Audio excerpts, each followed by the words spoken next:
Dili man ni isolated case.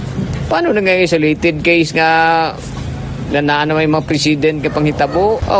Gumising sila. Ito ang naging matapang na panawagan ni dating Mlang Mayor at Vice Mayor Joselito Piñol sa mga otoridad matapos ang naganap na gun assault sa kanyang guardhouse sa Mlang, Cotabato nitong madaling araw ng Huwebes, Mayo 14. Mariing kinuontra ni Piñol ang pahayag ng Mlang PNP na isa lamang itong isolated case. Sa kanyang paniniwalang ang insidente ay direktang konektado sa serye ng pamamaril sa bayan nitong mga nakaraang buwan at nakaraang taon kung saan ang ilang biktima ay kanyang mga kamag-anak at taga-suporta. Sentro ngayon ng investigasyon ang kanyang hamon sa seguridad dahil sa tumpak na tiyempo ng mga sospek na tumapat sa oras ng nakasanayang pagtakbo nito tuwing umaga. Gut feeling nga, magsigi-sige ko, ma-pattern. So, wa ko modagan. But naman ko ilakaw, unsa may atraso sa akong guard, except nga nasa sakua. And this guy been with me for more than siguro mga 10 years. Hindi man imbusado. Ako siguro ang target. Gina-pattern nila akong dagan. Kinwestiyon din ng dating opisyal ang intelligence gathering at ang bilis ng pagresponde ng pulisya dahil inabot umano ng ilang minuto bago nakarating ang mga operatiba sa lugar dahilan upang nakatakas ang mga sospek patungo sa highway. I-identify niya siya ng grupo.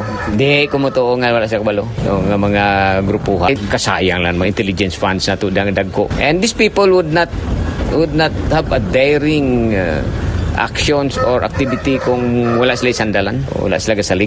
Iginiit pa niya na kung ang isang kilalang personalidad ay nagagawang atakihin, mas malaking panganib ang kinakaharap ng mga ordinaryong mamamayan sa komunidad. Sa mga tao na nagkabalaka, thank you sa inyong kabalaka, and I hope ang kabalaka nyo is not because aksa ako natabo. Maskin sinong ordinaryong tao nga minatabuan lang, dapat mabalaka kita. Luigi Alan Totor, NDBC, Bida Balita.